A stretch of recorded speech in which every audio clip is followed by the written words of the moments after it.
Halo teman-teman semua. Assalamualaikum. Lanjut episode 39-40. MDPT. Hei, kenapa melamun? Ayo masuklah, ucap Johan membuyarkan lamunan Sandra. Ah, tidak apa-apa. Sandra segera menduduki bangku bagiannya. Johan memilih sebuah kafe yang tak begitu jauh dari RS. Sebenarnya pria itu ingin mengunjungi rumah sakitnya yang ada di luar kota. Namun, pertemuannya dengan Sandra membuatnya harus menunda dulu rencananya. Kembali pria itu memperlakukan Sandra dengan istimewa.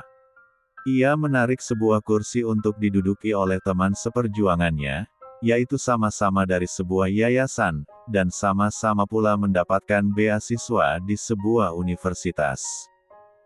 Jangan terlalu-lalu memanjakan aku, celoteh Sandra dengan senyum senjang. Karena aku tahu bahwa kamu adalah wanita yang manja, jawab Johan yang masih mengingat bagaimana sikap manja wanita itu dari dulu. Tapi sekarang aku sudah menjadi wanita mandiri, bahkan aku sudah terbiasa sendiri, sehingga aku lupa dengan perhatian dari seorang lelaki, timpalnya yang membuat Johan terdiam dengan tatapan dalam. Maksud kamu, apakah kamu masih sendiri? Jangan bilang kamu tidak laku, atau tidak ada orang yang mau. Ucap Johan menatap penuh selidik. Bok, enak saja ngomong aku tidak laku. Kamu kira aku ini barang? Celetuk Sandra memukul bahu Johan. Hahaha. Enggak, ini aku serius mau nanya. Bagaimana kehidupanmu sejak kurang lebih 30 tahun kita berpisah? Apakah kamu sudah menikah? Tanya Johan serius. Sandra hanya diam, ia bingung harus bicara apa pada lelaki yang sampai kini masih membelenggu hati dan pikirannya, sehingga ia tak mampu menerima cinta lelaki manapun. San, halo. Ucap Johan melambaikan tangannya di depan wajah Sandra. Ah ya, ada apa? Tanya Sandra sedikit gugup. Kamu tidak dengar aku bicara apa? Maaf, tolong ulangi lagi. Apakah kamu sudah menikah? Tanya Johan begitu penasaran. Tentu saja sudah, jawab Sandra berbohong. Ya, sejak ia memilih pergi dari kehidupan pria itu, hingga saat ini dirinya masih sendiri. Entahlah, Sandra tak memikirkan untuk mencari pendamping, sebelum ia dapat menemukan kembali putranya yang diserahkan oleh pihak panti asuhan kepada pasangan yang tidak mempunyai anak. Hingga saat ini Sandra belum berhasil menemukan pasangan itu. Sejenak ia berpikir untuk meminta bantuan kepada Johan.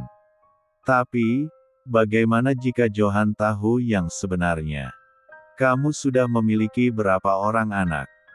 Tanya Johan begitu kepo dengan kehidupan sahabat sedari kecilnya. 1, jawab Sandra dengan nafas sesak bila mengingat kembali putranya, yang ia titipkan di panti asuhan untuk sementara waktu. Namun, saat ia datang kembali ingin menjemputnya, ternyata pihak yayasan itu telah memberikan kepada orang.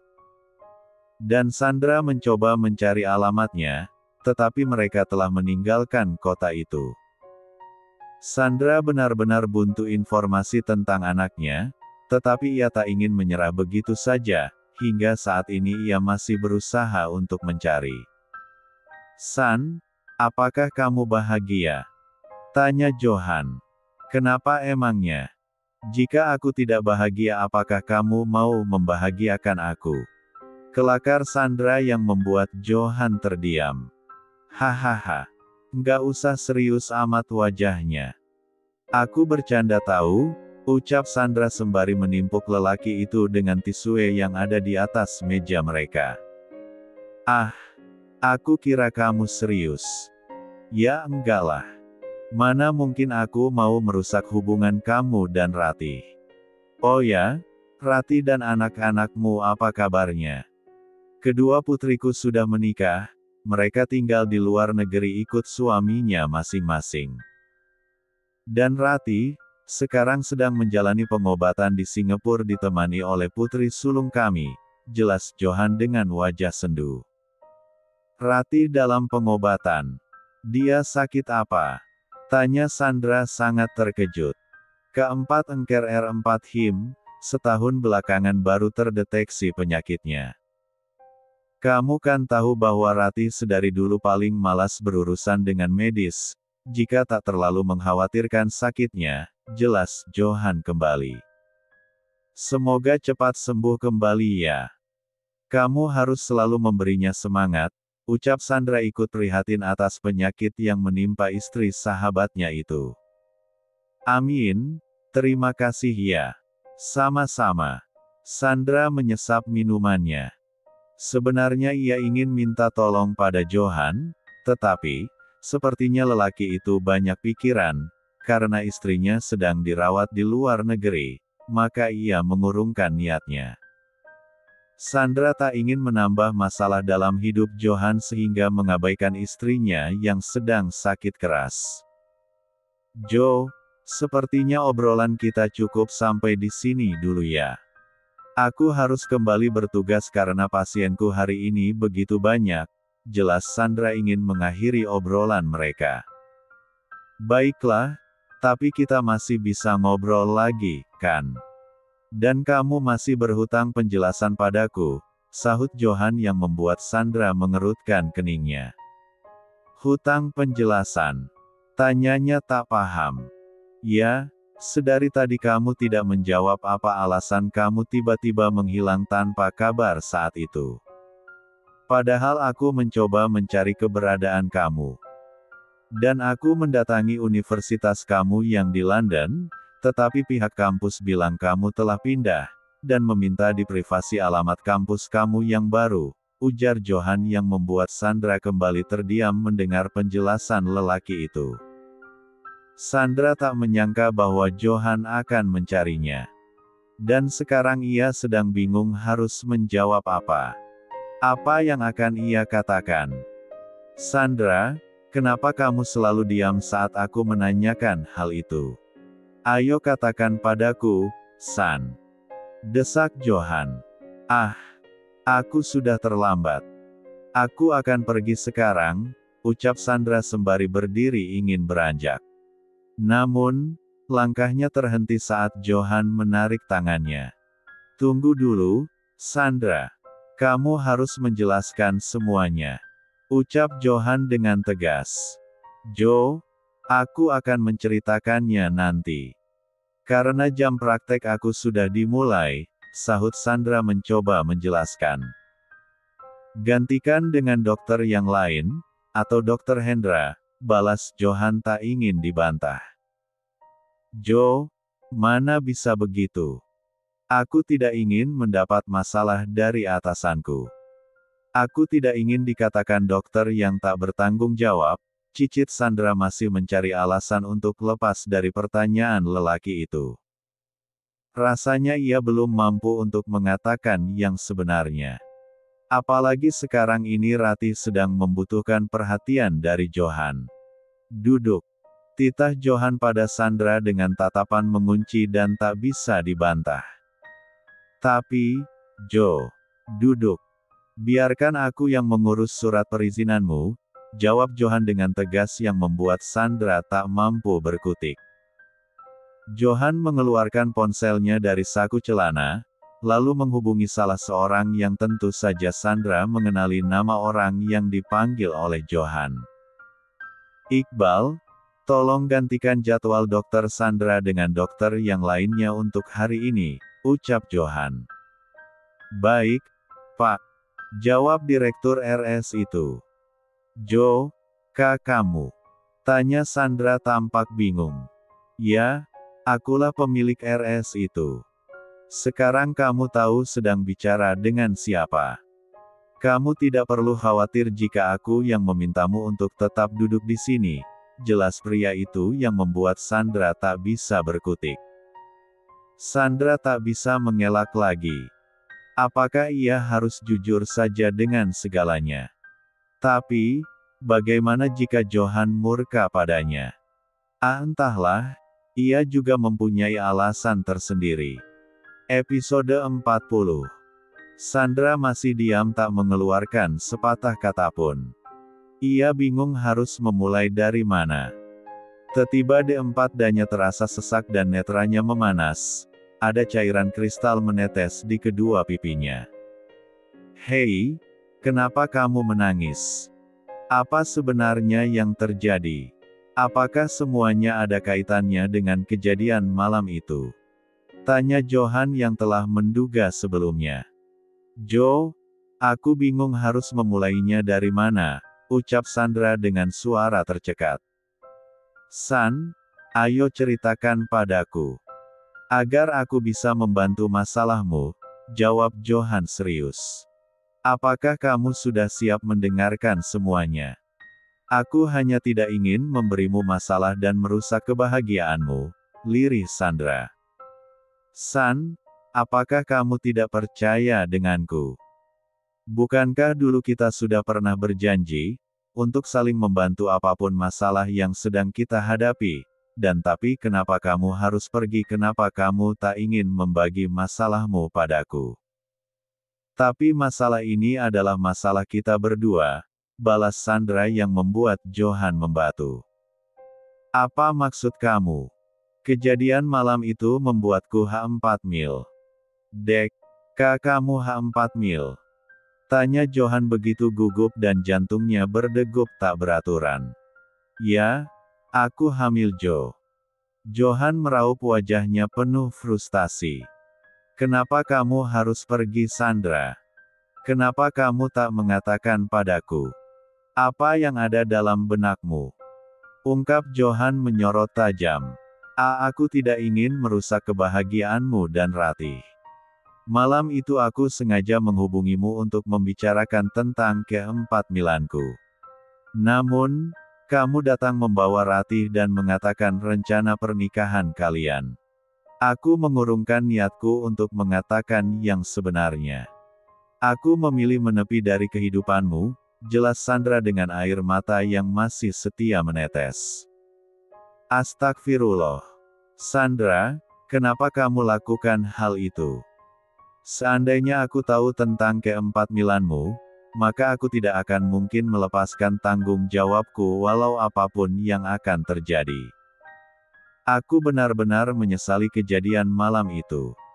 Sungguh minuman keras itu telah merusak hidupmu, sesal Johan dengan wajah penyesalan. Johan menatap sekeliling tempat mereka duduk. Terlihat banyak mata yang sedang memperhatikan mereka. Pria baya itu segera memanggil kasir untuk membayar, setelah itu ia meraih tangan Sandra untuk membawanya pergi dari sana. Johan, kita mau kemana lagi? Aku ingin kembali ke RS, ucap Sandra sedikit tidak nyaman saat ditatap oleh banyak mata. Kita harus mencari tempat yang nyaman untuk membahas masalah ini, sahut Johan tak menghiraukan tatapan orang. Kini mereka sudah duduk di bangku mobil. Namun, Johan tak lantas menjalankan mobilnya. Masih menatap Sandra yang masih belum berhenti menangis. Sandra, berhentilah menangis. Aku benar-benar minta maaf atas kesulitan yang kamu hadapi sendiri. Sekarang katakan di mana anak kita? Tanya pria itu sembari menghapus air mata Sandra. Sesaat hati wanita itu menghangat. Namun, segera ia kubur perasaan itu ke dasar kalbunya. Sandra hanya diam dengan menunduk. Dahnya terasa keluh untuk menjawab pertanyaan yang baginya begitu pilu. San, aku ingin bertemu dengannya. Aku akan meminta maaf karena sudah mengabaikannya. Aku akan menjelaskan bahwa aku benar-benar tidak tahu yang sebenarnya, ucap Johan kembali penuh harap. Aku tidak tahu dia di mana sekarang, Johan. Hiks. Tangis wanita baya itu semakin pecah. Apa maksud kamu, Sandra? Tanya Johan tak mengerti. 1 bulan setelah aku melahirkan, aku menitipkan bayiku di panti asuhan untuk sementara waktu, karena aku ingin melanjutkan studiku yang hanya tinggal 1 semester lagi. Aku berniat akan mengambilnya kembali setelah aku selesai wisuda. Namun, setelah aku kembali, pihak panti asuhan itu telah memberikan pada pasangan yang tak mempunyai anak. Aku benar-benar hampir G1 lah, Joe. Hingga saat ini aku masih mencari keberadaan putraku, jelas Sandra dengan isakan pilu. Johan menahan segala sesak di D4 danya. Dia begitu kesal dengan sikap Sandra yang bertindak sendiri tanpa melibatkan dirinya. Kenapa kamu ceroboh sekali, Sandra? Beraninya kamu menitipkannya pada orang lain, padahal kamu tahu aku ayahnya masih hidup. Bentak Johan sembari mencengkeram lengan Sandra sedikit kuat, karena terbawa arus emosi jiwa yang meluap. Jo, aku hanya tidak ingin merusak kebahagiaanmu. Aku tidak dapat membayangkan bagaimana hancurnya hati Rati saat mengetahui yang sebenarnya. Tolong bantu aku untuk mencari putraku, Jo. Maafkan aku. Hicks.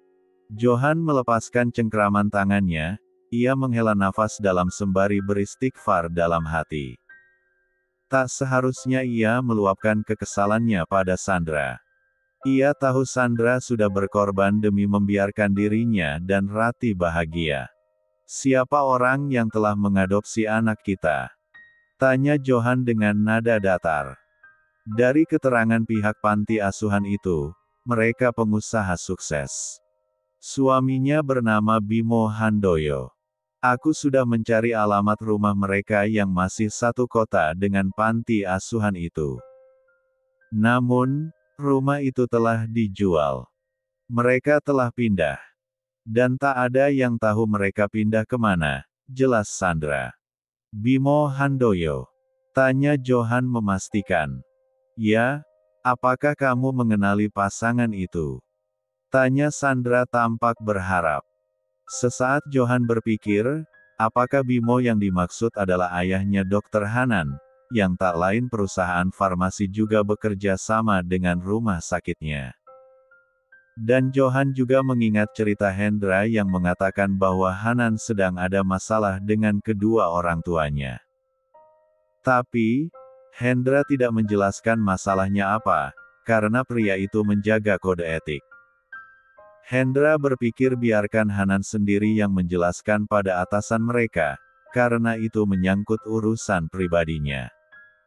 Johan kembali meraup wajahnya dengan pelan. Kembali ia menatap wanita yang ada di sampingnya. Tangannya terulur mengusap bahu Sandra dengan lembut. Tenanglah, aku akan mencari tahu di mana keberadaannya. Apakah anak kita seorang putra? Tanya Johan mencoba untuk membuat Sandra agar tak merasa bersalah. Kembali Sandra mengingat bayi mungil yang dulu ia titipkan. Senyum membingkai di B1 birnya. Ya, dia seorang bayi yang begitu tampan. Sungguh aku sangat merindukannya, Jo. Hicks. Johan tak sampai hati, sehingga meraih tubuh wanita itu masuk ke dalam P3 lukanya. Wanita baya yang masih terlihat sangat cantik dan masih seperti dulu. Tenanglah, jangan menangis lagi. Aku berjanji akan menemukannya. Aku harap kamu tetap bertugas di sini terlebih dahulu hingga aku berhasil menemui putra kita, ucap Johan mencoba menenangkan wanita itu. Terima kasih ya, Jo. Maaf sudah merepotkanmu, jawab Sandra sembari melerai pelukannya. Ia tak ingin terbawa perasaan. Mengingat sekarang Rati sedang sakit, dan ia tak ingin dikatakan mengambil kesempatan dalam kesempitan. Niatnya hanya meminta pertolongan lelaki itu untuk menemui anaknya, karena biar bagaimanapun itu juga darah daging Johan. Jangan bicara seperti itu, karena dia juga putraku, jawab Johan yang segera menjalankan mobilnya untuk menuju RS sakitnya. Setibanya di RS, Johan dan Sandra kembali menyambangi kamar rawat Hanan dan Alia.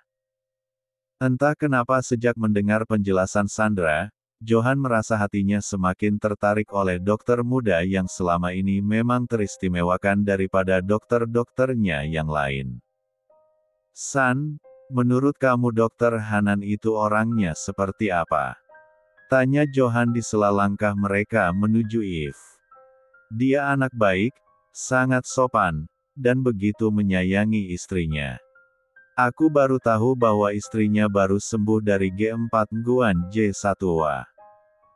Aku dengar cerita rekan-rekannya yang mengatakan bahwa Hanan begitu sabar merawat Alia, bahkan dia tidak malu membawa Alia kemanapun walau dalam keadaan sakit, jelas Sandra yang juga bersimpati dengan lelaki itu. Ya, kamu benar. Apakah kamu tidak merasa sikap dan wajahnya ada kemiripan di antara kita berdua? Tanya Johan yang membuat langkah Sandra terhenti. Apa maksud kamu, Johan?